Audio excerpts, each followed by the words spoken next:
Bismillahirrahmanirrahim. Alhamdulillah wassalatu wassalamu ala Rasulillah Muhammad ibn Abdullah wa ala alihi wa sahbihi wa mawalah, amma ba'd. Nawaitu ta'allum wa ta'lim wal ifada wal istifadah wan nahwa wal intifa' lillahi ta'ala. Rabbi shrah li sadri wa yassir li amri wahlul 'uqdatam min lisani yafqahu qawli. Amin ya rabbal alamin. Khatul iman jemaah sekalian, alhamdulillah, mari kita bersyukur kepada Allah Subhanahu wa taala.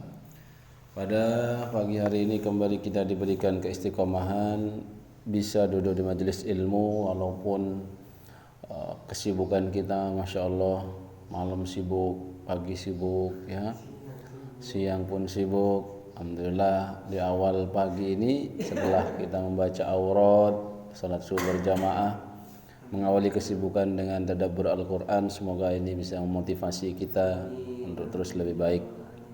Semua orang itu menuju yang lebih baik, sehingga kita meminta, ya Allah biha ya Allah bi husnul khatimah. Setiap ada yang baik, lebih baik lagi, ya, yang paling sempurna ya Rasulullah. Makanya menjadi Rasulullah itu ya berat gitu. Kita mengkaji surat Al-Asyrah, Alam Nashrah. Bahwasannya surat ini diturunkan untuk tasliyah atau menghibur hati dari baginda Nabi besar Muhammad sallallahu alaihi wasallam, dan terus memberikan perintah kepadanya untuk terus berjuang dengan ikhlas dan tawakal. Jadi dalam dunia dakwah itu tidaklah semudah yang kita bayangkan. Semua perjuangan menuju titik puncak itu butuh proses. Makanya sukses itu adalah suka berproses, melalui proses. Anda mau jadi alim, ngafalin capeknya luar biasa, capek otak, capek diri, capek jiwa, ya. Anda mau jadi orang yang dekat dengan Allah, bangun di sepertiga malam itu tidak mudah. Saya punya mbah, nenek itu, dia itu masya Allah bisa bangun dari jam 2 sampai subuh gak tidur. Terus nanti habis subuh, habis salat duha, dia lanjut ke pasar loh. Dia bercerita dulu awal-awalnya memang tidak kuat.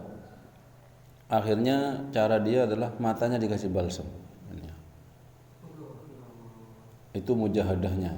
Sampai menjadi kebiasaan, masya Allah. Kalau sudah jam 2, udah qiyamul lail wiridnya sampai subuh. Itu berat. Ya. Saya merasakan pun belum bisa nyontoh kayak gitu. Makanya saran guru saya, Syekh Muhammad Bu'audan, kamu kalau thalibul ilm menyibukkan diri mencari ilmu itu juga bagian dari mujahadah. Kalau memang belum bisa ibadahnya banyak, usahakan memang katanya sholat tahajud, bangunlah mungkin setengah jam sebelum subuh. Tahajud segitu aja. Sholat duha jangan lupa, witir, qobliyah ba'diyah. Tapi yang lain dipenuhi dengan murajaah, menjadi alim min ulama al-ilm, membahas dan menjawab permasalahan-permasalahan umat yang ada di sekitar kita. Karena berdakwah itu juga harus dengan ilmu. Nabi ini di masa-masa Makkah berat, ya. Orang itu biasanya kalau merasa berat itu dadanya apa? Rupak itu apa ya? Kepikiran, kata orang Madura itu. Makanya orang itu tekanan batin lebih berat dibandingkan tekanan raga. Kadang orangnya sehat tapi jiwanya sakit, akhirnya masuk ke rumah sakit jiwa. Orang gila itu loh, bisa jalan jauh-jauh tapi jiwanya sakit. Nabi saking getolnya dalam dakwah itu, ya, maka dalam menyampaikan risalah beliau kan merasa berat itu, harus dicaci maki, bahkan diusir dari negerinya sendiri. Maka Allah memberikan tasliyah, penghibur hati. Kalau dulu Nabi Musa, ya, Rabbi shrah li sadri wa yassir li amri wahlul 'uqdatam min lisani yafqahu qawli, meminta kepada Allah untuk dilapangkan dadanya, mau menyampaikan dakwah ke Fir'aun itu enggak macam-macam, salah mati kan begitu ya. Tapi Nabi langsung diberikan oleh Allah tasliyahnya, alam nashrah laka sadrak, bukankah kami telah melapangkan untukmu dadamu, wa wada'na 'anka wizrak, dan kami telah menghilangkan daripadamu bebanmu, alladzi anqadha dhahrak, yang memberatkan punggungmu. Jadi yang dimaksud beban di sini apa? Kesusahan-kesusahan yang diderita Nabi Muhammad SAW dalam menyampaikan risalah. Ya. Ini khotbah iman gambaran ya, bahwasannya dalam dunia dakwah itu tidaklah mudah, apalagi mengajak seseorang yang dari awalnya itu tidak kenal Allah menuju kenal Allah, atau seseorang yang awalnya itu benci terhadap Islam menjadikan dia ini cinta ya. Antara benci ke cinta itu kan, misalkan nanti sampai dijodohkan benci, gimana bikin cinta itu ya, itu berat itu ya. Sama saja dengan dalam urusan dakwah ini, maka Allah Subhanahu wa taala memberikan kelapangan pada diri Nabi Muhammad sallallahu alaihi wasallam. Bahkan terkadang kalau Nabi itu Nabi itu kan saking profesionalnya itu ya, saking dahsyatnya dalam berdakwah itu, kalau melihat orang enggak dapat hidayah itu sedih beliau. Kepikiran gitu ya. Makanya Nabi itu dihibur oleh Allah. Di antaranya adalah ada innaka lan tahdi man ahbabta walakinnallaha yahdi may yasha. Engkau enggak bisa ngasih hadiah orang yang kau cintai, tapi Allah yang akan memberikan hidayah. Makanya saya dulu ketika ngajar terlalu idealis. Kalau ada murid enggak paham, jengkel. Kalau ada murid enggak paham itu merasa terbebani. Tapi ternyata terlalu begitu juga enggak benar. Nabi saja dihibur. Nah, kita lu bukan Nabi. Kita ini kualitasnya jauh di bawah Nabi. Maka mengajarkan itu yang penting sudah profesional, faham tidak faham, dapat hidayah atau tidak, itu urusannya Allah. Sampai ada perkataan, ana qari, saya yang akan membacakan menyampaikan, wa antumus sami, sampean yang mendengarkan, wallahul hadi, dan Allah yang memberikan hidayah. Ya minta sama Allah, ihdinas siratal mustaqim. Jadi guru itu kalau terlalu kayak tadi cepat marah sama murid. Kenapa? Kalau ada orang tua ngajarin anaknya cepat emosi dan lain-lain, itu karena nafsunya main di situ. Merasa malu kalau anaknya nggak bisa gitu. Tapi kalau dia santai, guru-guru itu santai, ngajar nggak bisa malah ketawa-ketawa, duh gimana gitu ya, sehingga muridnya juga nggak terbebani gitu. Jadi namanya juga hidayah. Hidayah itu misteri. Kita hanya mengusahakan ya, kita yang penting maksimal dalam mengajar. Setelah itu tawakal kepada Allah. Ya, sama ini perintah Allah kepada Nabi Muhammad untuk terus berjuang dengan ikhlas dan tawakal, dan itu Nabi melakukan itu. Andai saja Nabi menyamakan gaya dakwahnya dengan, misalkan waktu itu gayanya Nabi Nuh. Nabi Nuh ketika tahu orang kafir ini, dikasih tahu dia enggak beriman, karena ini dahsyat juga Nabi Nuh, dakwahnya ratusan tahun, malah pengikutnya yang ikut dakwah cuma berapa? Enggak lebih dari 100 ya.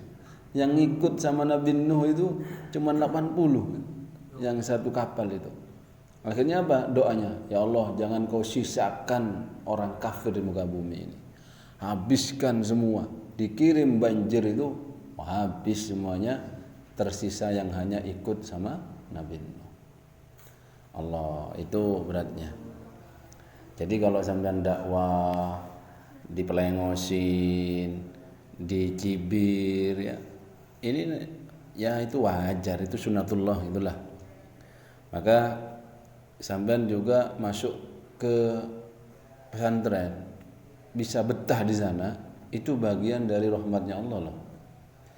Sering mendengar kan kiai kalau bilang may yuridillahu bi khairan yufaqihu fiddin. Itu kan juga perkataan Nabi yang disampaikan oleh kiai masyhur. Kamu kesini tafaqquh fiddin gitu ya. Kenapa katanya? Wa may yuridillahu ayyahdiyahu yashrah sadrahu lil Islam. Dadanya akan dimudahkan untuk menerima hidayah. Dadanya akan dimudahkan untuk menerima Islam.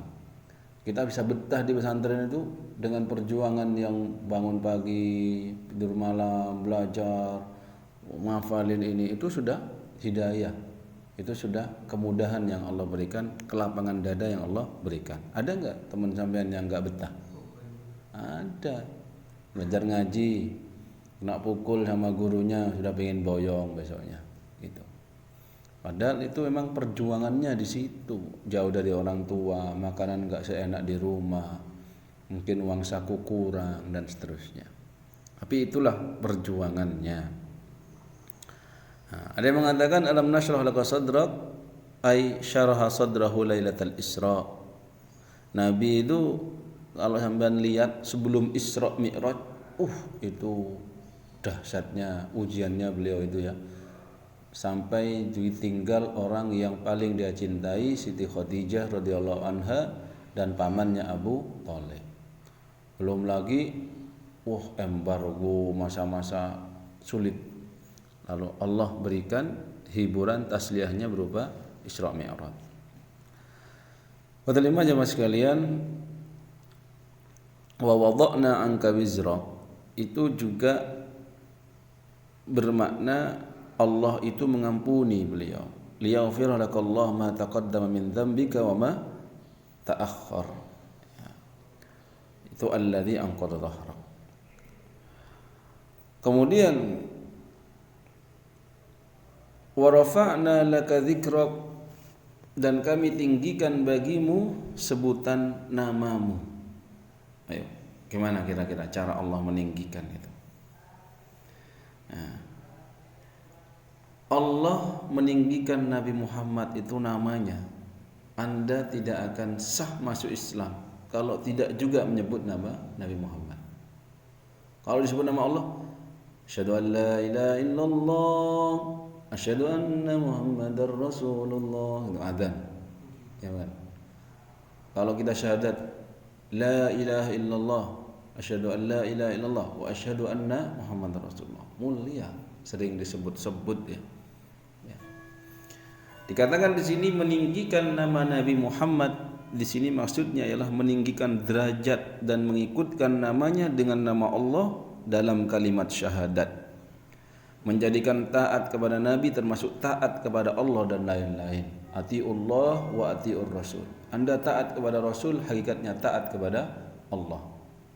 Sama misalkan orang tua sampean memasrahkan, ini tolong ya adik-adik diajak ke sini.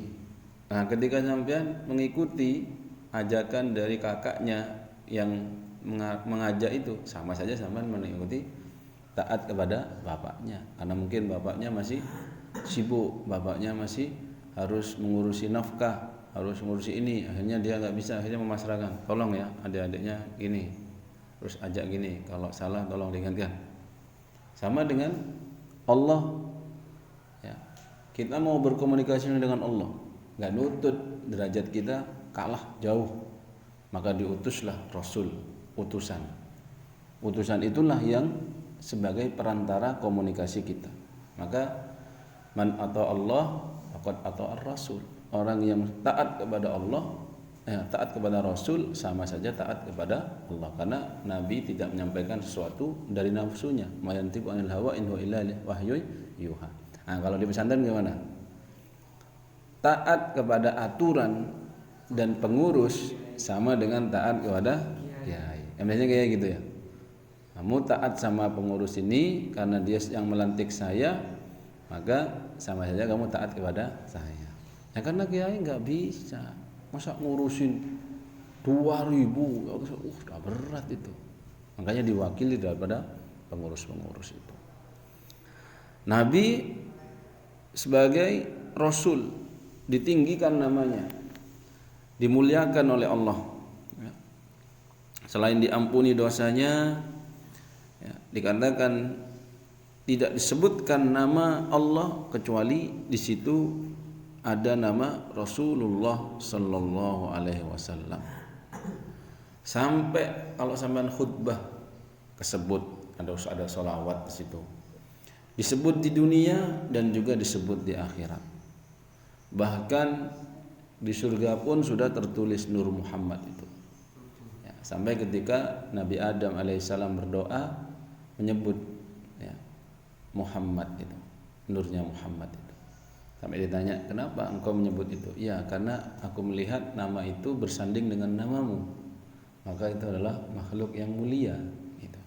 Itu bukti kemuliaan Nabi kita Muhammad sallallahu alaihi wasallam. Baik, yang kelima dan keenam ayat ini itu ayat motivasi. Kalau sampai terapkan dalam semua kehidupan, dalam cari ilmu, dalam bisnis, dalam apapun, itu insya Allah sukses. Harus yakin. Bacanya gampang, tapi kadang orang nggak bisa aplikasi dalam kehidupan sehari-hari. Contoh, fa inna, contoh dari dua ayat ini, sesungguhnya ma'al usri yusra, sesudah kesulitan itu ada kemudahan.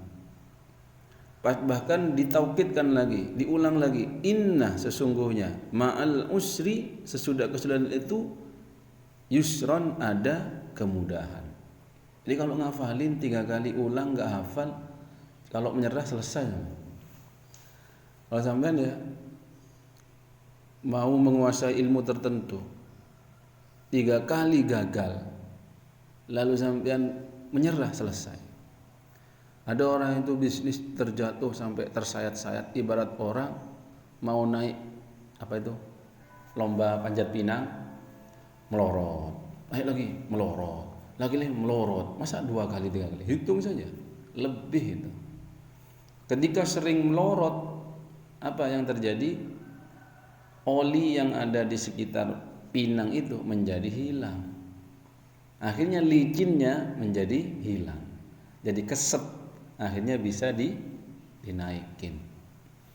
Nah, sama, banyak sekali orang itu berbisnis baru berusaha 3 kali ditolak, mentok, hilang.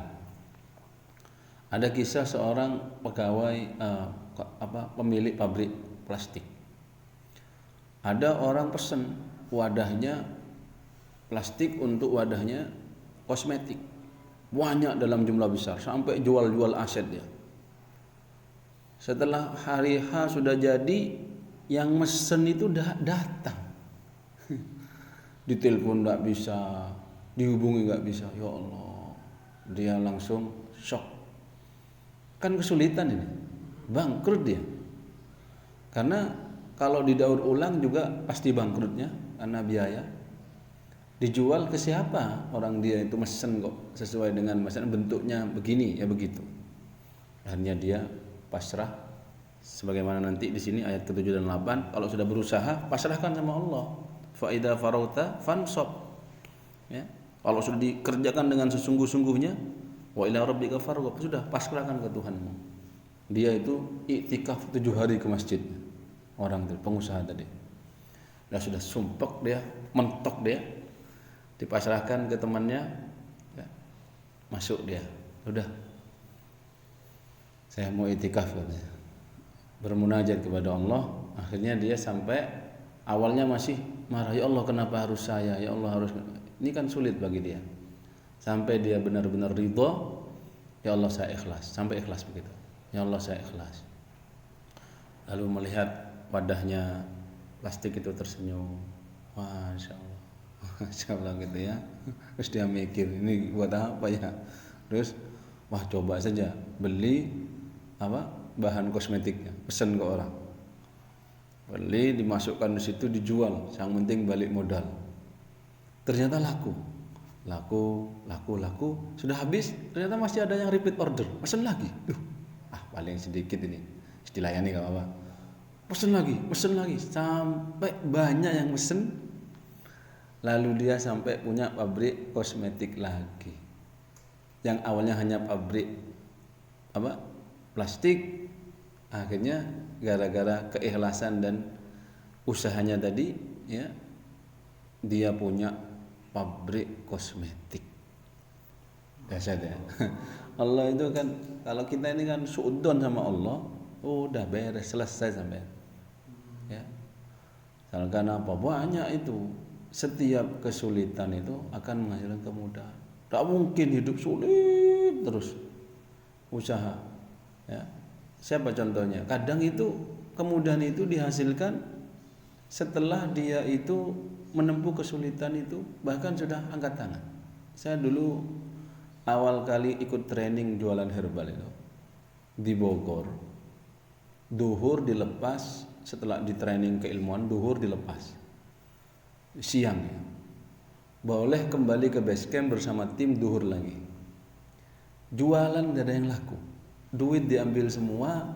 Kalau ingin makan harus laku baru beli makan. Ini gak ada yang laku. Allah, sampai malam tuh saya gak bisa tidur. Ya bisa akhirnya karena terpaksa gitu ya. Dan laparnya luar biasa, naik turun gunung jualan gak ada yang laku. Ditolak semua orang. Ditolak, menawarin orang di depannya Indomaret. Di sini ditolak. Malunya luar biasa ya. Oh, itu muka ketekuk-ketekuk dah.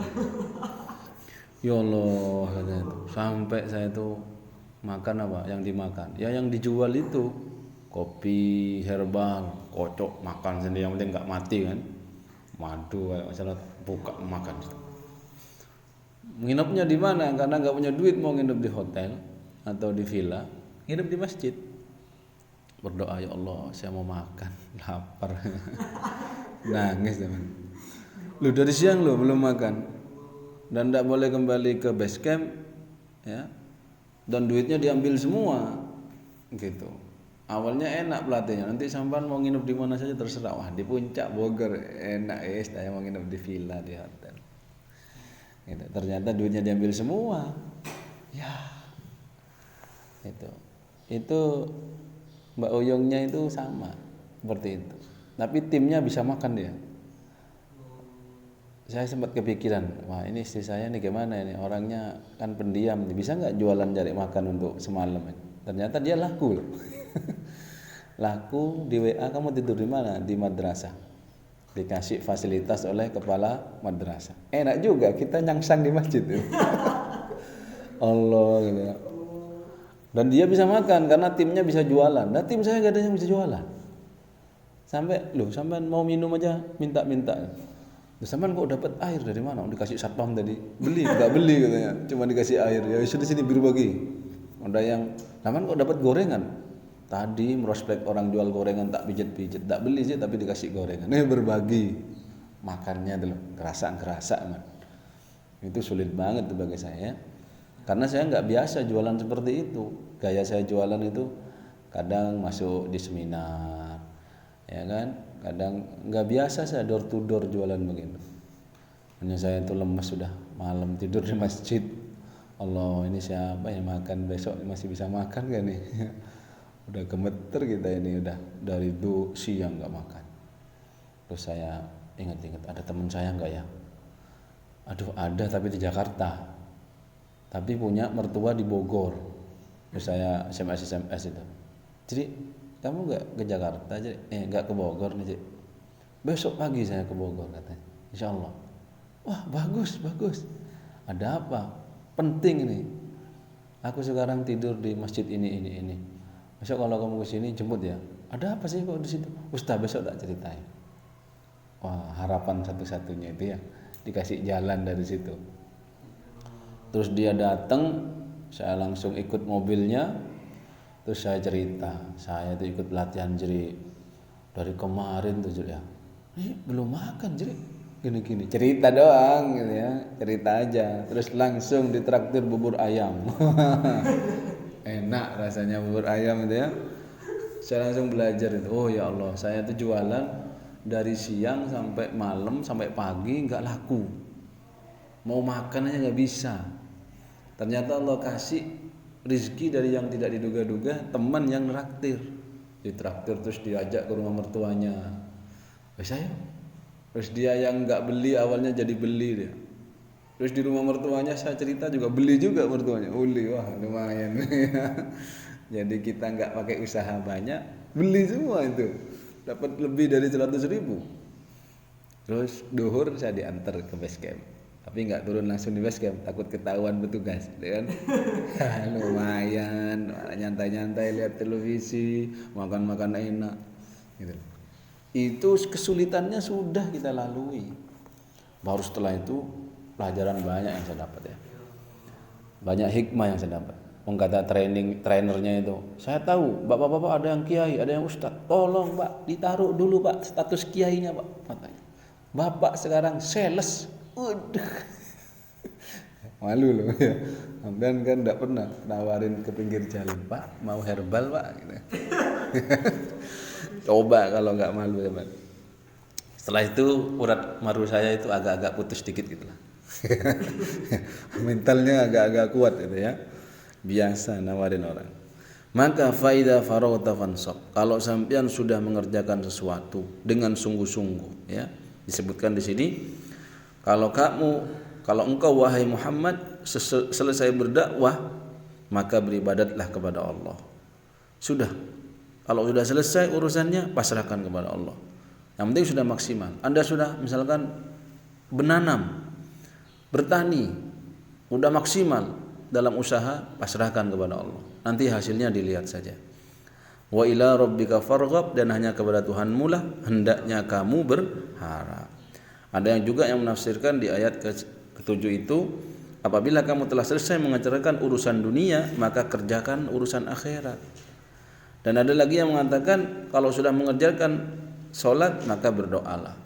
Nah, intinya ya, setelah kita itu berusaha, pasrahkan kepada Allah. Jangan terlalu kita itu fokus pada diri kita sendiri. Sudah ada Allah, kita senderkan kepada Allah ya. Lalu apa? Pasrahkan kepada Allah. Kita usaha apa saja itu. Ada tuh Bahdullah yang di Jakarta itu bilang, dia kan sudah punya dagangan itu di pinggir jalan. Apa itu? Itu loh, furnitur. Itu tuh beliau itu kalau waktunya sholat kan dekat masjid, ya kayak nggak kerja aja gitu. Terus dia bilang gini filosofinya, sing penting nih sudah dipasarkan, gitu. Kan udah dipasarkan. Urusan laku nggak laku, urusan Gusti Allah. Saya kan sudah usaha dan memasarkan di pinggir jalan kan sudah maksimal itu. Dilihat orang banyak, orang datang ya alhamdulillah. Tinggal kita minta sama Allah untuk mendatangkan. Sama, dia punya teman pengusaha besi tua. Setelah dia buka usaha pinggir jalan, dia cukup ibadahnya dimempengi. Ya enggak mati tuh. Ada saja. Jadi yang penting kita udah buka pintu rezekinya. Gitu loh. Yang saya pahami begitu. Dan kita sudah maksimal memasarkannya. Setelah itu pasrahkan kepada Allah. Urusan nanti Allah mau ngasih rezeki melalui ini itu, melalui ini itu, itulah urusan Allah dalam mengasih rezeki. Kalau sampai tidak mau usaha, nggak ada pintu rezekinya, gimana Allah mau ngasih rezekinya? Gimana jalan usahanya dari mana? Mau jadi alim, nah, gini dok, ngelamun ya. Aku ingin kayak Imam Syafi'i, tapi nggak pernah belajar fikih, nggak pernah belajar usul fikih, sampai botak kan tidak akan jadi orang alim, gitu loh. Ya, yang saya dengar itu syekh-syekh yang hafalnya di luar kepala itu mengulang hafalannya 400 kali gitu. Satu kali duduk diulang ya, sampai 15 saja sudah ngelontok ya, itu 400 kali sampai tuwek dia nggak lupa gitu ya. Kayak Al-Fatihah, coba Al-Fatihah. Kenapa Al-Fatihah itu setiap Anda bangun tidur harus baca Alhamdulillahirabbil alamin arrahmanirrahim? Karena sehari sampean ulang berapa kali? Berapa kali itu? Setiap sholat sampean ulang ya. Sampai ngelentei. Lah andai saja Alfiyah, pelajaran fikih diulang seperti Al-Fatihah. Wah, sampean jadi orang alim kena ngelentei. Tapi masalahnya kita lebih banyak urusan yang lahun-lahunnya itu ya. Yang seneng-seneng gitu daripada yang begitu-begitu. Semoga kita diberikan motivasi untuk menjadi orang-orang sukses. Tidak mudah menyerah tatkala kita ini terjatuh, karena dari keterjatuhan itu kita belajar bangkit, dan dari bangkit itu kita pasrahkan kepada Allah dan akan menuju kesuksesan kita. Subhanakallahumma wa bihamdika asyhadu an la ilaha illa anta nastaghfiruka wa natubu ilaik. Wa atas segala kekurangan. Wassalamualaikum warahmatullahi wabarakatuh. Waalaikumsalam.